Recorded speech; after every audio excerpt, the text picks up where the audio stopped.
Halos magdalawang buwan na ang nakalipas matapos na ilibing ang katawan ni Rene Baterbonia pero hanggang ngayon ay hindi pa rin nakamit ng kanyang pamilya ang hustisya.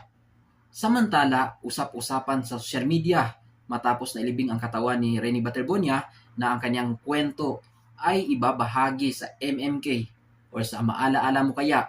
Pero hanggang ngayon ay hindi pa naipalabas or wala pang kumpirmasyon kung totoo nga bang ipapalabas sa MMK ang kwento ni Rene Baterbonia.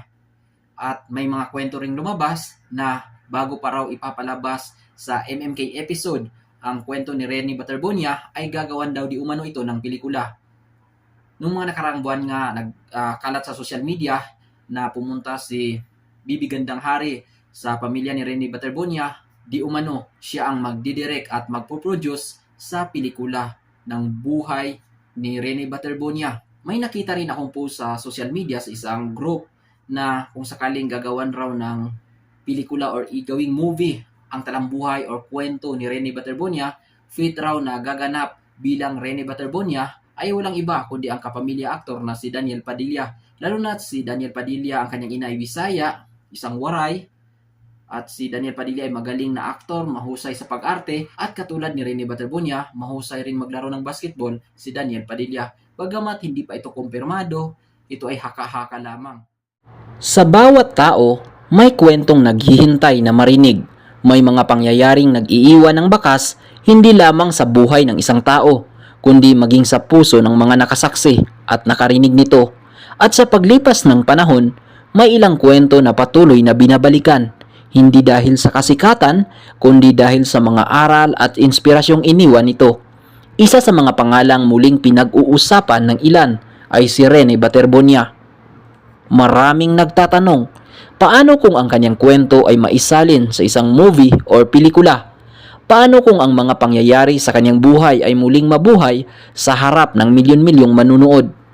Sa ngayon, mahalagang linawin na wala pang opisyal na kumpirmasyon na magkakaroon ng pelikulang tungkol sa kanya. Ngunit, hindi nito napipigilan ang imahinasyon ng maraming tao na isipin kung paano ito maisalaysay sa malaking screen. Sa likod ng bawat totoong kwento ay may sandaling puno ng pagsubok, pag-asa, at mga desisyong maaaring magbago ng takbo ng buhay. Kung maisa pelikula man ang kwento ni Rene Baterbonia, hindi lamang ito magiging kwento ng isang tao. Maaari rin itong maging salamin ng mga karanasang pinagdadaraanan ng maraming Pilipino. Mga taong patuloy na lumalaban, bumabangon at naghahanap ng pag-asa sa gitna ng hamon. Isang pelikulang maaaring magpatawa, magpaiyak at higit sa lahat, magbigay ng inspirasyon sa mga manunood. Sa bawat eksena, maaaring makita ang bigat ng mga desisyong kailangang gawin, ang sakit ng mga pagkatalo at ang lakas ng loob na ipagpatuloy ang laban kahit tila wala nang natitirang pag-asa. Ito ang mga elementong madalas nagbibigay buhay sa mga kwentong hango sa tunay na buhay. Sa kasaysayan ng pelikulang Pilipino, maraming tunay na kwento ang naging inspirasyon ng mga manunood.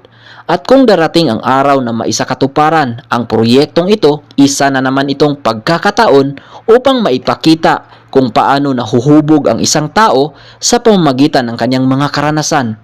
Ngunit ang pinakamahalagang tanong ay hindi lamang kung sino ang gaganap bilang Rene Baterbonia. Mas mahalagang maipakita ng may paggalang, katotohanan at integridad ang kanyang kwento upang ang bawat eksena ay hindi lamang maging aliwan kundi maging inspirasyon. Sa ngayon, nananatiling isang posibilidad ang paggawa ng pelikula tungkol kay Rene Baterbonia. Ngunit kung sakaling ito'y maisakatuparan, maaring maging isa itong pelikulang magpapaalala na ang bawat buhay ay may kwentong karapat-dapat na pakinggan at marahil sa likod ng bawat pagsubok, may isang mensaheng naghihintay na magbigay ng pag-asa sa susunod na henerasyon. Kung maisakatuparan ang proyektong ito, inaasahang ipapakita nito ang mga mahahalagang yugto ng buhay ni Rene, ang kanyang mga pagsubok, mga desisyong humubog sa kanyang pagkatao at mga aral na maaring mapulot ng bawat manunood. Hindi lamang ito magiging simpleng drama, maaari itong maging isang pelikulang magbibigay inspirasyon at magpapakita ng katatagan ng isang tao sa gitna ng iba't ibang hamon ng buhay. Marami na ring nagmumungkahi ng mga artistang maaaring gumanap sa pangunahing papel.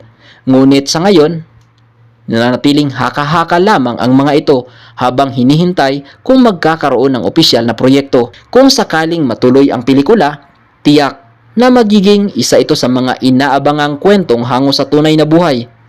Ikaw, sa iyong palagay, sino ang bagay na gumanap bilang Rene Baterbonia?